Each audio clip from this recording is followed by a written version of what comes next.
Hi guys, मेरा नाम अनुभव है और आज हम बात करने वाले हैं क्लास 8 की साइंस के बारे में। चैप्टर नंबर 1 से लेकर 6 तक की वीडियोस पहले अपलोड कर दी गई हैं। इनके लिंक आपको डिस्क्रिप्शन में मिल जाएगी, एक बार ज़रूर चेक करिएगा। तो आज हम चैप्टर नंबर 7 के बारे में बात करेंगे। जैसा कि इस चैप्टर का नाम है पौधों एवं जंतुओं का संरक्षण। अगर हम संरक्षण शब्द की बात करें तो इसका अर्थ होता है किसी चीज़ को सुरक्षित रखना। देखिए, पहले के समय में ऐसा होता था कि मनुष्य जो है वो प्रकृति के साथ संतुलन बनाकर रहता था। मनुष्य की आवश्यकताएं कम होती थी, इसलिए वो जंगलों को कम काटता था, कम जंगली जानवरों का शिकार करता था। जैसे जैसे वक्त बीतता गया, मनुष्य की आवश्यकताएं बढ़ी और उन्होंने जंगल काटने शुरू किए, जंगली जानवरों का शिकार किया, जिसका नतीजा ये हुआ कि इनकी संख्या में निरंतर कमी आने लगी। ठीक है। भारत में इसकी शुरुआत सन 1970 में हुई, जब उत्तर प्रदेश के एक चमोली ज़िला है जहाँ पर वन विभाग के द्वारा बहुत अधिक संख्या में पेड़ काटे जाने लगे। तो वहाँ के स्थानीय लोगों ने पेड़ों पर चिपक कर इसका विरोध जताया। ठीक है। यहाँ से शुरुआत होती है चिपको आंदोलन की। यह आंदोलन लगभग एक दशक तक चला, लगभग 10 सालों में ये अपने चरम पर था। जब सन 1980 में तत्कालीन प्रधानमंत्री जो इंदिरा गांधी जी थी, उन्होंने हिमालयी क्षेत्रों के जो वन थे उनको काटने के लिए 15 साल का प्रतिबंध लगा दिया गया। ठीक है। और साथ ही केंद्र सरकार में वन मंत्रालय की स्थापना की गई। ऐसा कहा जा सकता है कि भारत में वनों और पौधों के संरक्षण की जो शुरुआत है, इसका प्रयास सन 1970 के दशक से ही प्रारंभ हो गया था। जब चिपको आंदोलन 1970 में शुरू हुआ तो इसका नेतृत्व जो किया था, जिसको लीड कर रहे थे, ये सुंदरलाल बहुगुणा जी थे। ये अभी सन 2020 चल रहा है, ये अभी भी जिंदा हैं।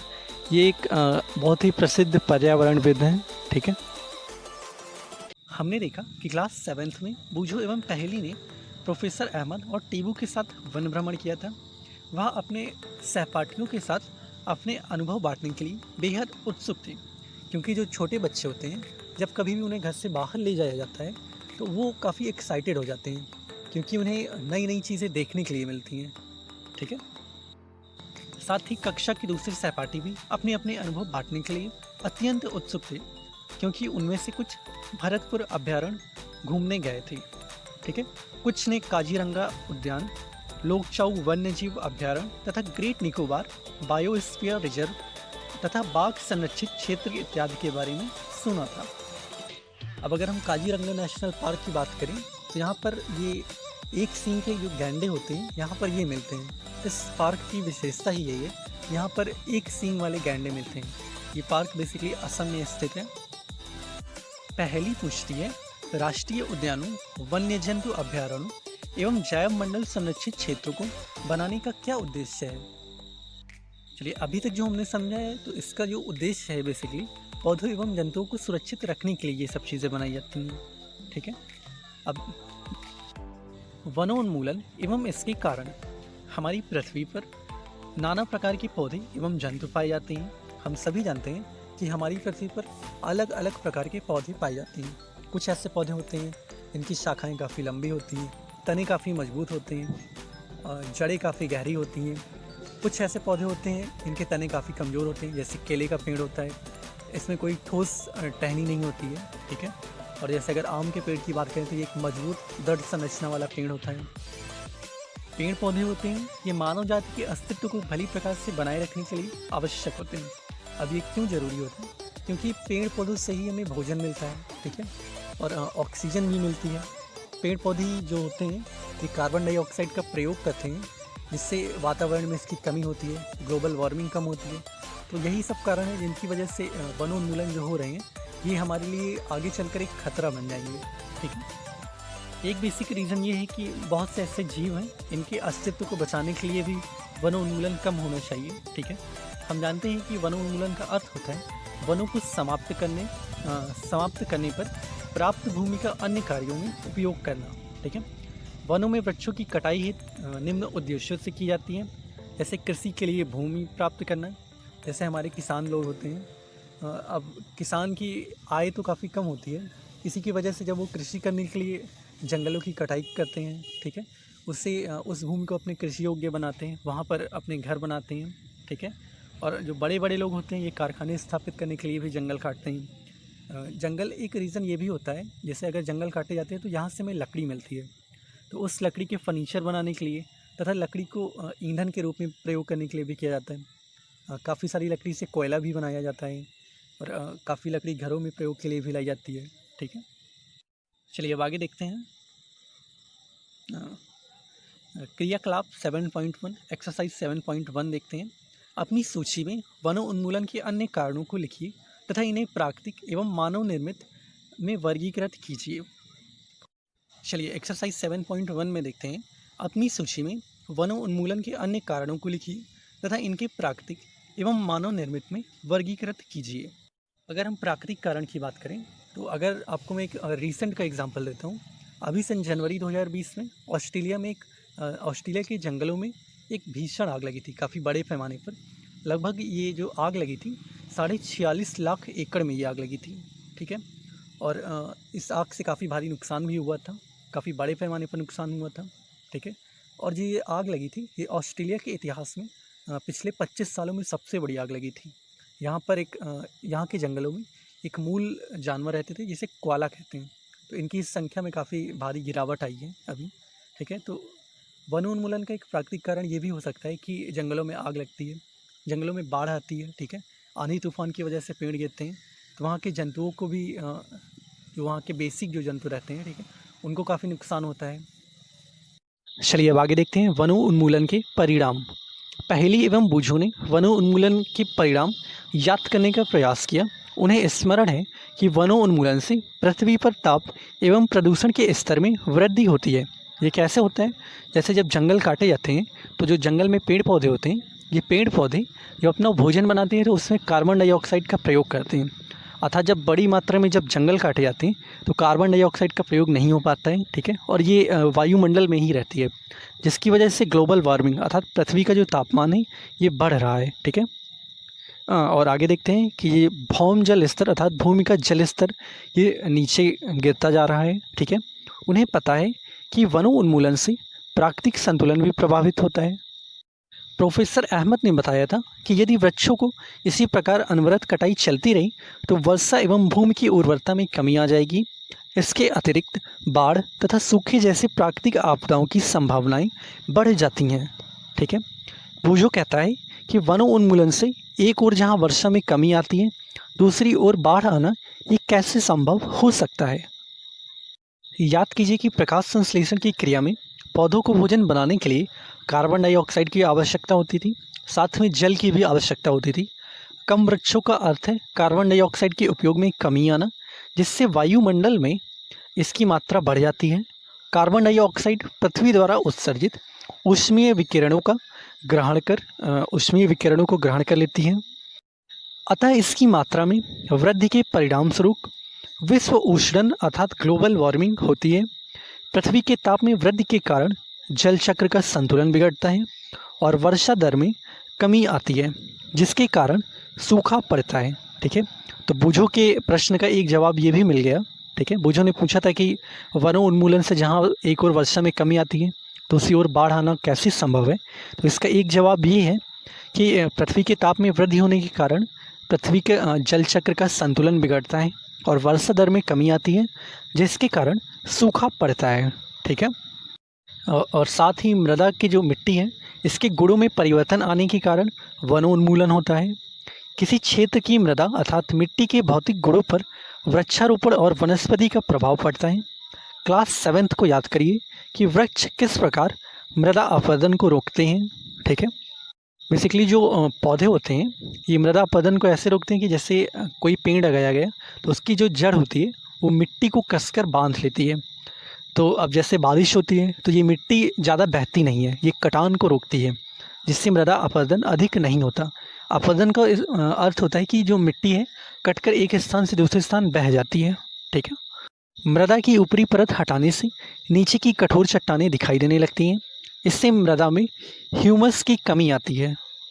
चलिए अब ये जानिए कि ह्यूमस क्या होता है। ह्यूमस जो होता है जैसे कोई ज़मीन है, ज़मीन पर जब पेड़ पौधे की जो पत्तियाँ गिरती हैं, ठीक है, ये सब पत्तियाँ जब सड़ जाती हैं तो एक ह्यूमस का निर्माण करती हैं। ठीक है, चलिए इससे मृदा की ह्यूमस में कमी होती है तथा इसकी उर्वरता भी अपेक्षाकृत कम होती है। धीरे धीरे उर्वर भूमि मरुस्थल में परिवर्तित हो जाती है, जिसे मरुस्थलीकरण कहते हैं। ठीक है, वनोन्मूलन से अर्थात जंगलों की कटाई से मिट्टी की जल धारण क्षमता तथा भूमि की ऊपरी सतह से जल के नीचे की ओर अंतःस्रावण पर भी विपरीत प्रभाव पड़ता है, जिसके परिणाम स्वरूप बाढ़ आती है। ठीक है। और साथ ही जो मिट्टी के अन्य गुण होते हैं जैसे पोषक तत्व, गठन इत्यादि वनोन्मूलन के कारण ये भी प्रभावित होते हैं। ठीक है। क्लास 7th में हमने पढ़ा था कि वनों से हमें अनेक प्रकार के उत्पाद प्राप्त होते हैं। चलिए इन उत्पादों की सूची बनाइए। यदि हम वृक्षों की निरंतर कटाई करते रहें तो हमें इन उत्पादों की कमी का क्या सामना करना पड़ सकता है। अगर हम एक सूची बनाएं कि हमें जंगलों से क्या क्या चीज़ें मिलती हैं, तो सबसे पहले अगर किसान के पर्सपेक्टिव से बात करें तो किसान को एक जंगल से लकड़ी मिलती है जिसका वो ईंधन के रूप में घरों में चूल्हे जलाने के लिए प्रयोग करता है। ठीक है। और अलग अलग प्रकार के फर्नीचर बनाने के लिए उसका प्रयोग करता है। ठीक है। और जो किसान प्रयोग करता है जंगलों से उसे फल मिलते हैं। ठीक है। साथ ही जंगलों से अनेक प्रकार से जैसे गोंद मिलती है, अनेक अनेक प्रकार के वृक्ष होते हैं। अनेक जंगलों में चंदन के पेड़ होते हैं तो चंदन की लकड़ी मिलती है। और अगर हम ऐड कर सकते हैं तो जंगलों से विभिन्न प्रकार की औषधियाँ भी मिलती हैं। ठीक है। तो ये कुछ मेन पॉइंट हो गए जो हमें जंगल से मिलते हैं। ठीक है। चलिए अब एक्सरसाइज 7.2 देखते हैं। वनों उन्मूलन से वन्य प्राणी जीवन भी प्रभावित होता है, कैसे? इन कारणों की सूची बनाकर अपनी कक्षा में इसकी चर्चा कीजिए। अब अगर ये समझें कि जंगलों की कटाई से जंगल में रहने वाले जंतुओं को क्या प्रभाव पड़ता है, तो सीधी सी बात है कि अगर जो जंगली जीव हैं ये जंगल में रहते हैं, अगर उनके आप आवास को नष्ट कर देंगे तो उनको रहने के लिए कोई स्थान नहीं बचेगा। ठीक है। जैसे अगर कोई जंगल है, वो जंगल काट दिया गया, वहाँ पर हिरन रहता था, तो हिरन का शिकार तो शेर आसानी से कर लेगा, फिर उनके रहने के लिए जो जगह है वो नष्ट हो जाएगी। ठीक है। तो सबसे पहले उनके आवास में कमी होगी। ठीक है। और जो जंगल कटेंगे तो बहुत से ऐसे जीव हैं जो जंगली फल खाते हैं। ठीक है। तो उनको भोजन की समस्या हो सकती है। अब जंगल में बहुत सारे जानवर छाँव में रहते हैं। ठीक है। उन्हें धूप नहीं लगती, उनका जो सतह का तापमान भी कम रहता है पेड़ों की वजह से। अगर जब जंगल कट जाएंगे तो सतह का तापमान काफ़ी बढ़ जाएगा, जिससे काफ़ी छोटे जीव तो ऐसे ही उनकी मृत्यु हो सकती है। ठीक है। अब आगे देखते हैं वन्य एवं वन्य प्राणियों का संरक्षण। वनोन्मूलन के प्रभाव जानने के पश्चात पहेली एवं बूझो काफ़ी चिंतित थे। वे प्रोफेसर अहमद के पास गए तथा उन्होंने पूछा कि वन एवं वन्य जीव प्राणियों को किस प्रकार से बचाया जा सकता है। ठीक है। अब देखते हैं प्रोफेसर अहमद ने क्या बताया है। प्रोफेसर अहमद ने पहेली एवं बूझों से उनके सहपाठियों के लिए जैव मंडल संरक्षित क्षेत्र के भ्रमण का आयोजन किया। वे जानते हैं कि इस क्षेत्र के पौधे एवं जंतु ऊपरी हिमालय की श्रृंखलाओं एवं निचले पश्चिम घाट के समान हैं। प्रोफेसर अहमद का विश्वास है कि क्षेत्र की जैव विविधता अनूठी है। उन्होंने वन कर्मचारी श्री माधव जी से जैव मंडलीय संरक्षित क्षेत्र में बच्चों का मार्गदर्शन करने का अनुरोध किया। उन्होंने बताया कि जैविक महत्व के क्षेत्रों का संरक्षण हमारी राष्ट्रीय परंपरा का एक भाग है। एक प्रकार से अब हम ये समझ सकते हैं कि जो जंगली जानवर होते हैं या फिर पेड़ पौधे होते हैं, इनकी जो सुरक्षा करना होता है ये हमारी राष्ट्रीय परंपरा का एक भाग होता है। ठीक है। तो ये हम सभी के लिए ज़रूरी है कि हम इन सब की सुरक्षा करें। जैव मंडल पृथ्वी का वह भाग है जिसमें सजीव पाए जाते हैं। जैव मंडल अर्थात बायोस्फीयर जिसे कहते हैं, ये पृथ्वी का वह भाग होता है जिसमें सजीव पाए जाते हैं अथवा जो जीवन यापन करने के योग्य हैं। जैव विविधता का अर्थ है पृथ्वी पर पाए जाने वाले विभिन्न जीवों की प्रजातियों, उनके पारस्परिक संबंध एवं पर्यावरण से उनका संबंध होता है। ठीक है। माधव जी ने बच्चों को समझाया कि हमारे व्यक्तिगत प्रयासों एवं समाज के प्रयासों के अतिरिक्त सरकारी एजेंसियां भी वनों एवं वन्य जीव जंतुओं की सुरक्षा हेतु कार्यरत हैं।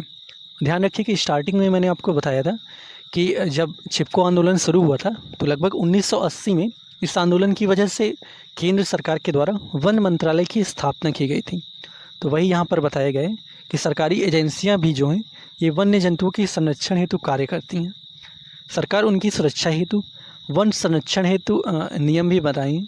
वन संरक्षण नियम, अलग अलग नीतियाँ बनाई गई हैं कि अलग अलग इन क्षेत्रों में, कुछ क्षेत्रों में आप जानवरों का शिकार नहीं कर सकते हैं, कुछ क्षेत्रों के आप पेड़ नहीं काटे जा सकते हैं। ठीक है।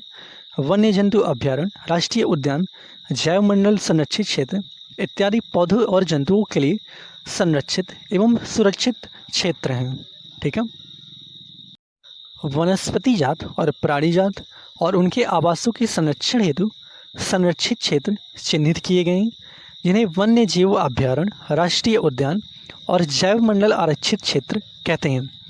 वनस्पति जात और प्राणी जात का अर्थ है जैसे कुछ वनस्पतियाँ होती हैं कुछ पर्टिकुलर एरिया में ही मिलती हैं, ठीक है। जैसे कुछ आम की किस्में हैं, ये कुछ क्षेत्र के हिसाब से मिलती हैं, मतलब वो चीज़ें वहीं पर ही मिलती हैं।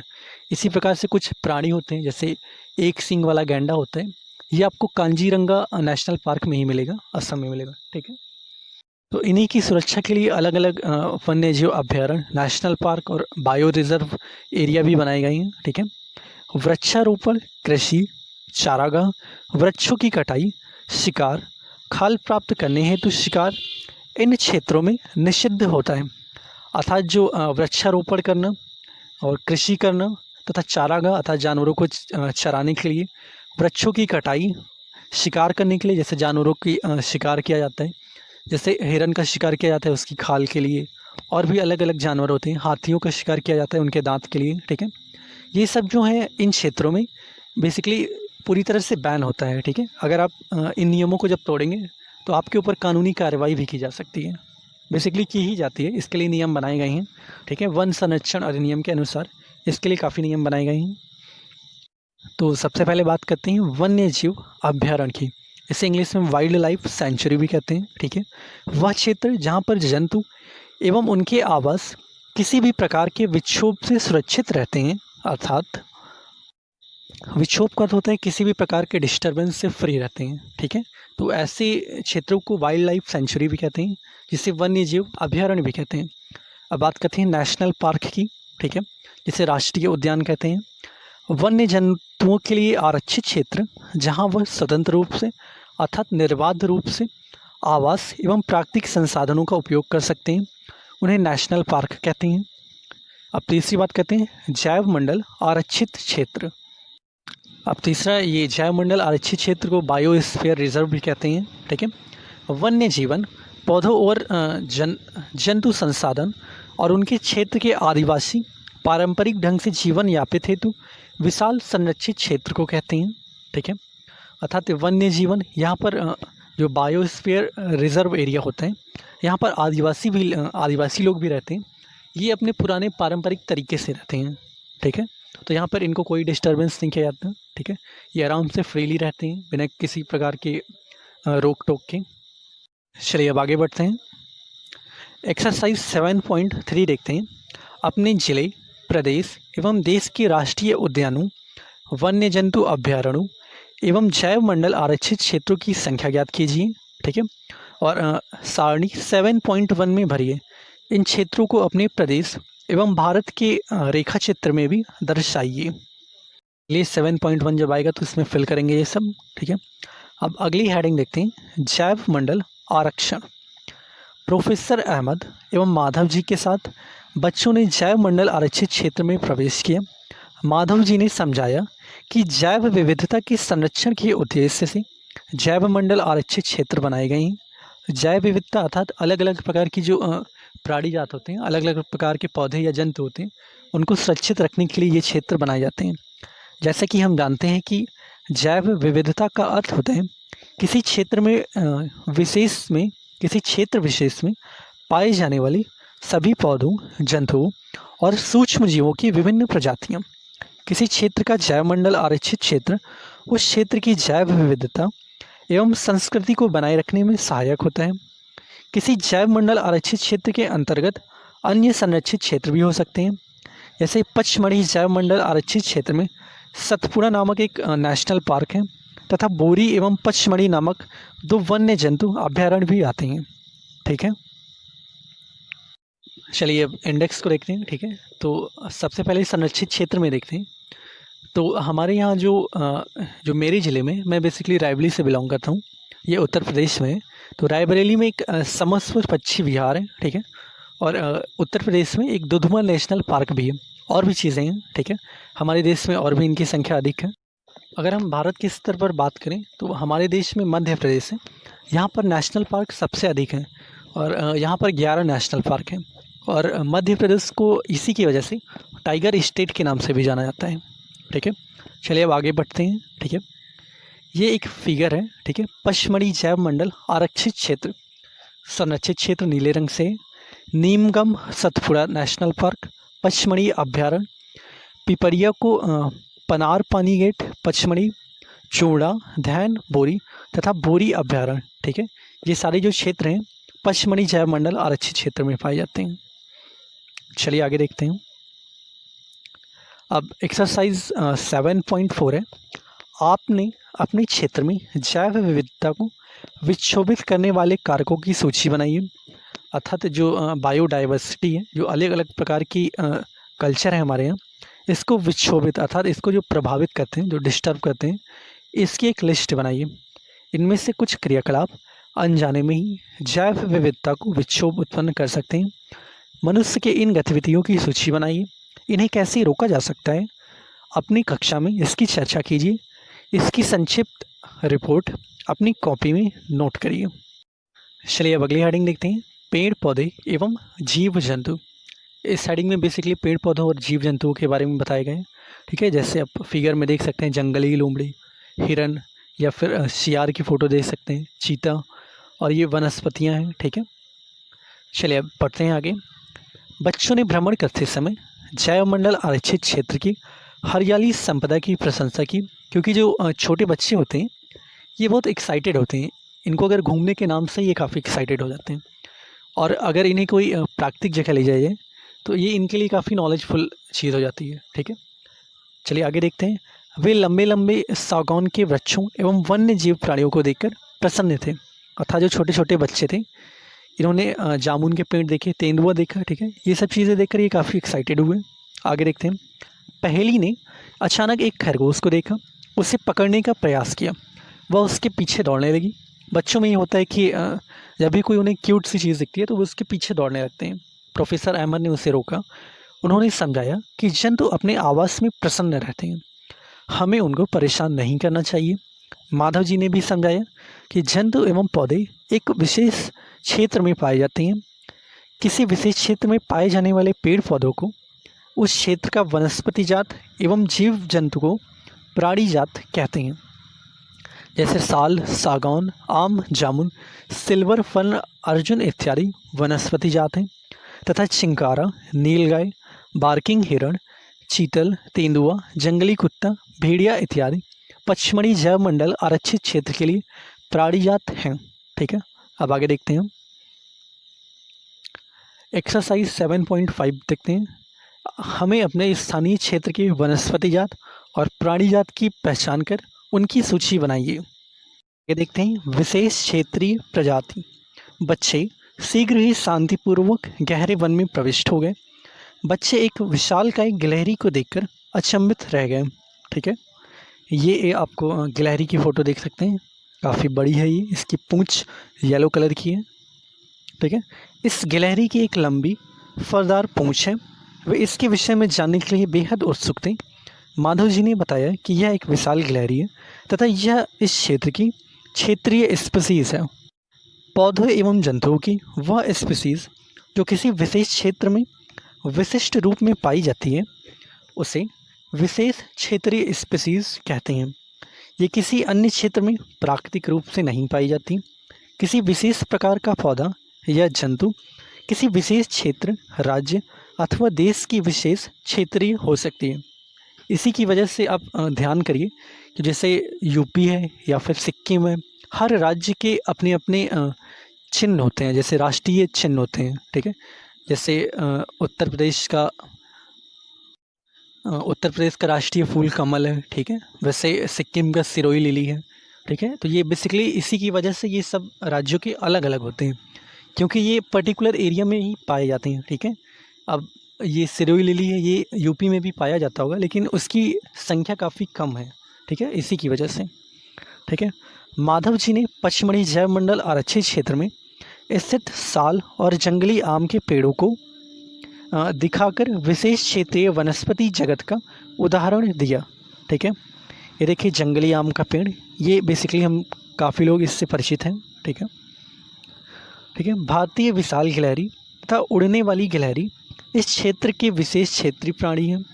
प्रोफेसर अहमद ने बताया कि इसके आवास के नष्ट होने, बढ़ती हुई जनसंख्या एवं नई स्पीसीज़ के प्रवेश से विशेष क्षेत्रीय स्पीसीज़ के प्राकृतिक आवास का प्रभाव पड़ सकता है तथा इनके अस्तित्व को भी खतरा आ सकता है।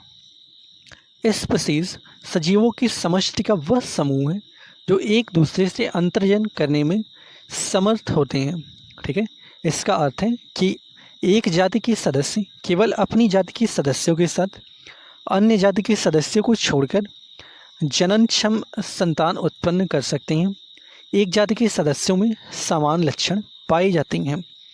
चलिए अब एक्सरसाइज 7.6 देखते हैं।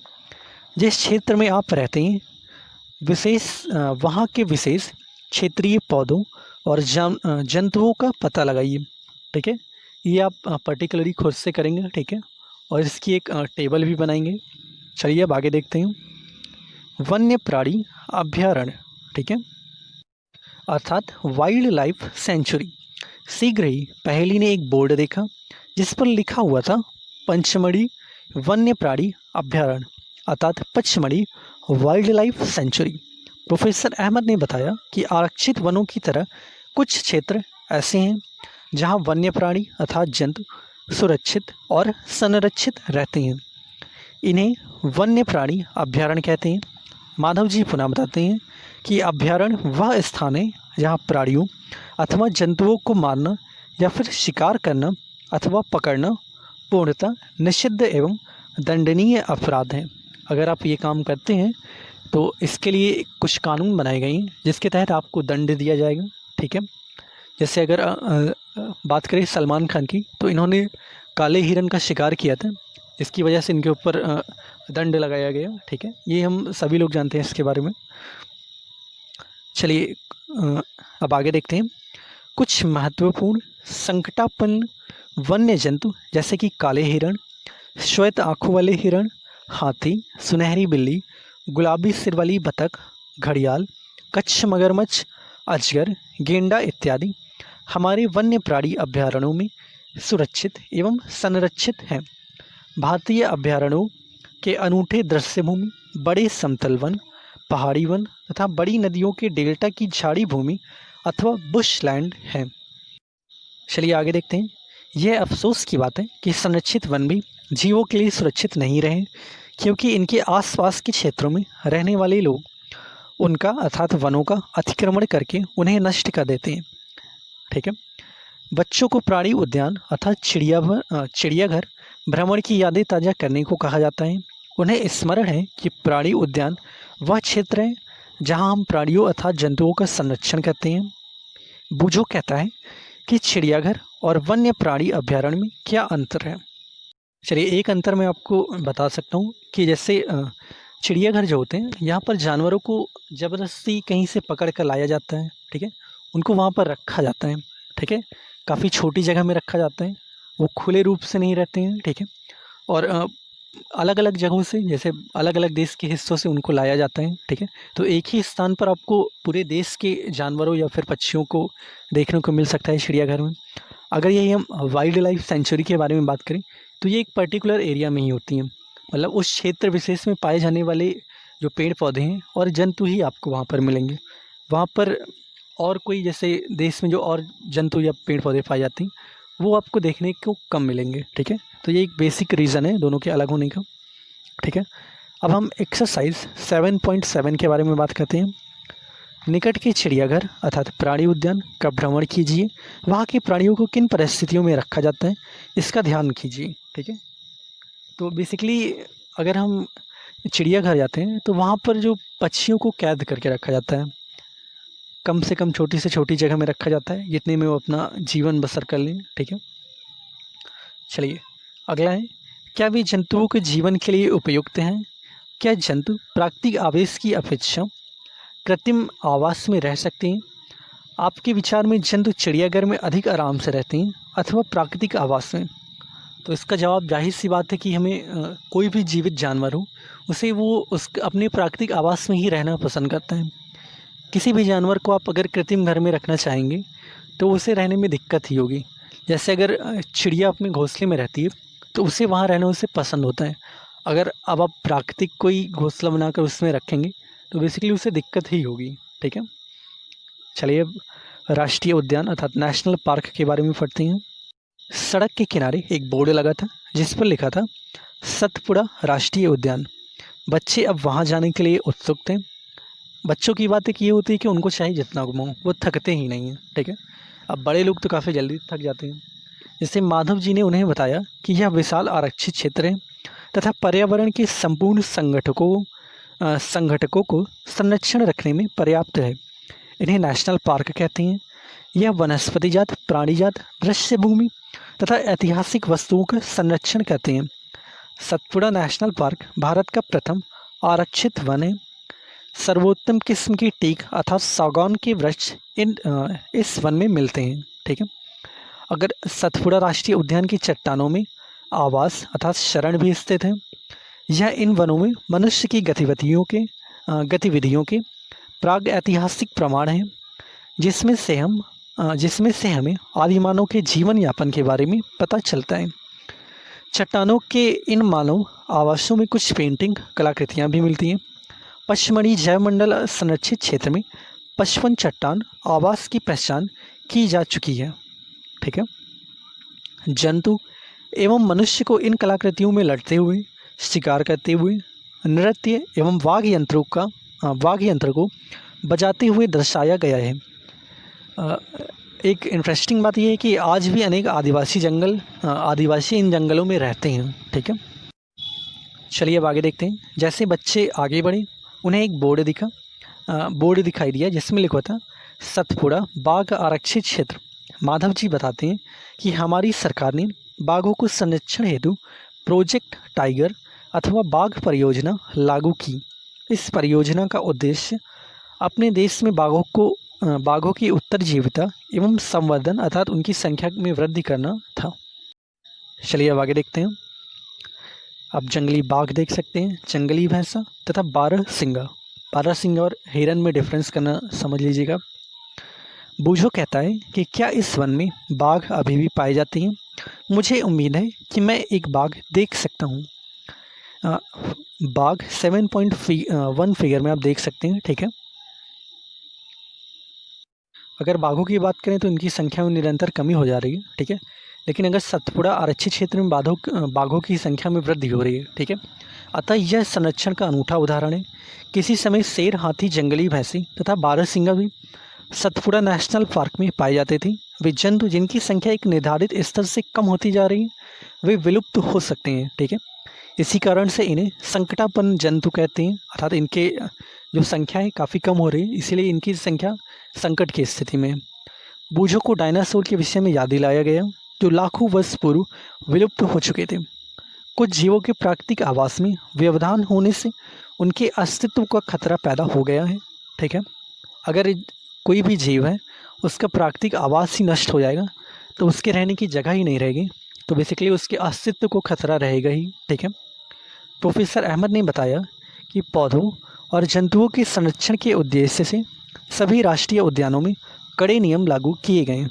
मानवीय गतिविधियों जैसे चराना, अवैध शिकार, जानवरों को पकड़ना या फिर मारना, जलावन पौधों की लकड़ी या फिर औषधीय पौधों को एकत्र करना स्वीकार्य नहीं है तथा अगर ये आप क्रियाकलाप में पाए जाते हैं तो आपको दंड भी देना पड़ेगा। ठीक है, इसके लिए अलग कानून बनाए गए हैं।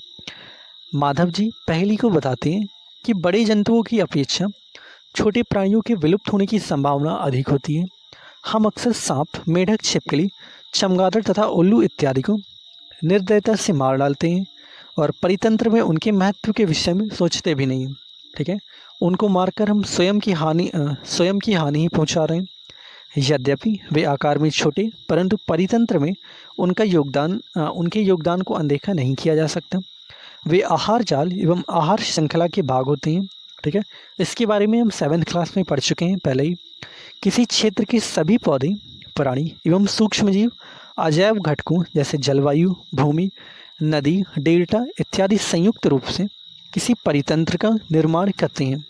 बूझो कहता है, मुझे आश्चर्य होगा यदि संकटपन्न स्पीसीज़ की कोई रिकॉर्ड भी हो। ठीक है, अब इसके बारे में पढ़ते हैं। ठीक है, जिन जानवरों के अस्तित्व को संकट है उनके लिए एक रेड डाटा बुक बनाई गई है। ठीक है, प्रोफेसर अहमद बच्चों को रेड डाटा बुक के बारे में समझाते हैं। वह उनको बताते हैं कि रेड डाटा बुक वह पुस्तक है जिसमें सभी संकटापन्न स्पीसीज़ का रिकॉर्ड रखा जाता है। अगर भारत में इसकी बात करें तो जो सन 2018 में इसके रिकॉर्ड आए थे, तो लगभग 132 जो प्राणी हैं अर्थात जो जीवित जंतु हैं और पौधे हैं, ये इस एरिया में आते हैं। ठीक है, इसके अंडर में आते हैं भारत में। अभी पौधों और जंतुओं और अन्य स्पीसीज़ के लिए अलग अलग रेड डाटा बुकें हैं। ठीक है, इसकी जानकारी आप ऑनलाइन आपको मिल सकती है, आप चेक करेंगे। चलिए अब अगली हेडिंग देखते हैं, प्रवास। माधव जी के निर्देशन में भ्रमण पार्टी गहरे वन में प्रवेश करती है तथा तब संरक्षित क्षेत्र में कुछ समय आराम करते हैं। पहेली ने नदी के समीप कुछ पक्षी देखे। माधव जी बताते हैं कि यह प्रवासी पक्षी हैं। ठीक है, ये पक्षी संसार के अन्य भागों से उड़कर यहाँ आते हैं। जैसे काफ़ी सारे पक्षी होते हैं, जब उनके क्षेत्रों में काफ़ी अधिक ठंडी पड़ती है तो वो प्रवास करते हैं, वो अपने क्षेत्रीय स्थान से उड़कर दूसरे स्थानों पर जाकर रहते हैं। ठीक है, और जब ठंडी वहाँ पे कम होती है तो फिर वहाँ पर वो वापस चले जाते हैं। जलवायु में परिवर्तन के कारण प्रवासी पक्षी प्रत्येक वर्ष सुदूर क्षेत्रों में एक निश्चित समय पर उड़कर आते हैं। वह यहाँ अंडे देने के लिए आते हैं, क्योंकि उनके मूल स्थान में बहुत अधिक शीत के कारण वह स्थान उस समय जीवन यापन हेतु अनुकूल नहीं होता। ऐसे पक्षी जो उड़कर सुदूर क्षेत्रों तथा लंबी यात्रा करते हैं प्रवासी पक्षी कहलाते हैं। जैसा कि इसके बारे में हम 7th क्लास में पढ़ चुके हैं। ठीक है, पहेली कहती है कि क्या होगा जब हमारे पास लकड़ी ही नहीं बचेगी। क्या लकड़ी का कोई विकल्प उपलब्ध है? मैं जानती हूँ कि कागज़ एक महत्वपूर्ण उत्पाद है जो हमें वनों से प्राप्त होता है। मुझे आश्चर्य है यदि कागज़ का कोई और विकल्प उपलब्ध हो। ठीक है, अब आगे देखते हैं, कागज़ का पुनः चक्रण। प्रोफेसर अहमद बच्चों का ध्यान वनोन्मूलन के एक और कारण की ओर आकर्षित करते हैं। वह उन्हें बताते हैं कि 1 टन कागज़ प्राप्त करने के लिए पूर्ण रूपेण से विकसित 17 पेड़ों को काटा जाता है। ठीक है, अतः हमें कागज़ की बचत करनी चाहिए। प्रोफेसर अहमद यह भी बताते हैं कि उपयोग के लिए कागज़ का 5 से 7 बार तक पुनः प्रयोग किया जा सकता है। ठीक है, यदि कोई छात्र दिन में मात्र 1 कागज़ की बचत करता है तो हम 1 वर्ष में अनेक वृक्ष बचा सकते हैं। हमें कागज़ की बचत करनी चाहिए, इसका पुनः उपयोग एवं पुनः चक्रण करना चाहिए। इसके द्वारा हम न केवल वृक्षों को बचाएंगे, इसी के साथ साथ कागज़ उत्पादन के उपयोग में आने वाले हानिकारक रसायनों में भी कमी आएगी। ठीक है, अब बोझो कहता है, क्या वनोन्मूलन का कोई स्थायी हल है? तो बात करते हैं 7.12 हेडिंग की, पुनर्वनोरोपण अर्थात फिर से वनों को लगाना। वनोन्मूलन का उत्तर पुनर्वनोरोपण है। पुनर्वनोरोपण में काटे गए वृक्षों की कमी को पूरा करने के उद्देश्य से नए वृक्षों का रोपण करना। रोपण वाले वृक्ष सामान्यतः उसी स्पीसीज़ के होते हैं जो वन में पाए जाते हैं। हमें कम से कम उतने वृक्ष तो लगाने ही चाहिए जितने हम काटते हैं। ठीक है, तो बेसिकली जितने पेड़ हम अगर काटते हैं, अगर कोई भी व्यक्तिगत रूप से 5 या 6 पेड़ काटता है, ठीक है, बाग को ख़त्म करता है, तो उसे किसी दूसरे स्थान पर कम से कम इतने पेड़ तो लगाने ही चाहिए जिससे कि वातावरण का संतुलन बना रहे। ठीक है, यदि वनोन्मूलित क्षेत्र को आबादित छोड़ दिया जाए तो यह स्वतः पुनर्स्थापित हो जाता है। प्राकृतिक पुनर्वनोरोपण में मानव गतिविधियों का कोई स्थान नहीं है। हम अपने वनों को अब बहुत अधिक नष्ट कर चुके हैं। यदि हमें अगली पीढ़ी के लिए हरी संपदा बनाए रखनी है तो अधिक वृक्षारोपण ही एकमात्र विकल्प है। यदि हम अपनी आगे वाली जनरेशन को चाहते हैं कि उन्हें पर्याप्त मात्रा में ऑक्सीजन मिले, ठीक है, ग्लोबल वार्मिंग कम हो, प्रदूषण कम हो, तो इसके लिए हमें कम से कम वृक्ष लगाने चाहिए। फ़िलहाल यूपी में तो कई रिकॉर्ड भी इस साल बने हैं, सन 2020 में पेड़ लगाने के लिए। ठीक है, प्रोफेसर अहमद ने बताया कि भारत में एक वन संरक्षण अधिनियम है। इस अधिनियम का उद्देश्य प्राकृतिक वनों का परिरक्षण और संरक्षण करना है, साथ ही साथ ऐसे उपाय भी करना जिससे वन में और उनके समीप रहने वाले लोगों को आधारभूत आवश्यकताओं की पूर्ति हो सके। कुछ समय विश्राम करने के पश्चात माधव जी ने बच्चों को वापस चलने के लिए कहा, क्योंकि सूर्यास्त के पश्चात वन में रुकना ठीक नहीं है। वापस आने के बाद प्रोफेसर अहमद एवं बच्चों ने इसे उल्लासपूर्व अनुभव के लिए माधव जी का आभार व्यक्त किया। चलिए आगे देखते हैं हम। इस चैप्टर में हमने जो भी सीखा एक बार उसका क्विक रिवीजन करते हैं। चलिए देखते हैं। वन्य प्राणी अभ्यारण्य, राष्ट्रीय उद्यान एवं जैवमंडल आरक्षित क्षेत्र ऐसे क्षेत्र हैं जो वन एवं वन्य प्राणियों को संरक्षण एवं परिरक्षण हेतु बने होते हैं। अर्थात बहुत से ऐसे क्षेत्र हैं जो विभिन्न प्रकार के पौधों एवं जंतुओं को सुरक्षित रखने के लिए बनाई गई हैं। यहाँ पर किसी भी प्रकार से अगर आप इनको हानि पहुँचाते हैं तो इसके लिए अलग कानून बनाए गए हैं, जिससे आपको दंड देना पड़ सकता है। जैव विविधता का अर्थ है किसी विशिष्ट क्षेत्र में पाए जाने वाले सजीवों की विभिन्न किस्में। किसी क्षेत्र के सभी पौधे एवं जंतु उस क्षेत्र के वनस्पति जात और प्राणी जात से जाने जाते हैं। विशेष क्षेत्रीय स्पीसीज किसी क्षेत्र विशेष में पाई जाती है। संकटापन्न स्पीसीज वह स्पीसीज है जो विलुप्त होने की कगार पर है। रेड डाटा पुस्तक में संकटापन्न स्पीसीज का रिकॉर्ड रखा जाता है। प्रवास वह परिघटना है जिसमें किसी स्पीसीज को अपने आवास से किसी अन्य आवास में हर वर्ष की विशेष अवधि में विशेषकर प्रजनन हेतु चलन होता है। अर्थात बहुत से ऐसे पक्षी होते हैं जो प्रजनन हेतु ठंडी के मौसम में दूसरे स्थानों पर प्रवास करते हैं। ठीक है, अनुकूल स्थान पर प्रवास करते हैं। ओके, हमें वृक्ष, ऊर्जा और पानी की बचत करने के लिए कागज की बचत, उसका पुनः चक्रण और पुनः उपयोग करना चाहिए। पुनर्वनरोपण, नष्ट किए गए वनों को पुनर्स्थापित करने के लिए रोपण करना आवश्यक है। चलिए इस चैप्टर में और कुछ देखते हैं हमारी जानकारी के लिए क्या हो सकता है। ठीक है, ये सब एक्सरसाइज आपको अलग से करनी होंगी। ठीक है, चलिए यहाँ पर विस्तारित अधिगम और क्रियाकलाप एवं परियोजनाएं दी गई हैं। इस सत्र में पड़ोस में कम से कम आप 5 अलग अलग प्रकार के पौधे लगाइए। ठीक है, इनका साथ में रख रखाव भी करिए, इनके आप फ़ोटो खींच सकते हैं। ठीक है, अब एक यहाँ पर इंटरेस्टिंग पॉइंट दिया गया है कि क्या आप जानते हैं कि विश्व में जंगली बाघों की आधी से अधिक संख्या भारत में ही पाई जाती है। इसी प्रकार 65% एशियन हाथी, 85% एक सींग वाले गैंडे, एक सींग वाले गैंडे तो आपको काजीरंगा नेशनल पार्क में मिल जाएंगे, ये असम में, तथा 100% एशियन शेर भारत में ही पाए जाते हैं। विश्व में 12 बड़े जैव विविधता वाले देशों में भारत का स्थान 6वां है। विश्व के 34 जैव विविधता तप्त स्थलों में से 2 भारत में स्थित हैं। पूर्वी हिमालय और पश्चिमी घाट हैं। अन्य वन्य प्राणियों को सबसे अधिक खतरा अतिक्रमण से उनके आवास नष्ट होने का है। ठीक है, भारत में विश्व की संकटापन्न स्पीसीज की संख्या 172 है, जो विश्व की संकटापन्न स्पीसीज का 2.9% है। पृथ्वी हिमालय के तप्त स्थल में पशु और पौधों की स्पीसीज को शामिल करते हुए लगभग 163 वैश्विक संकटापन्न स्पीसीज हैं।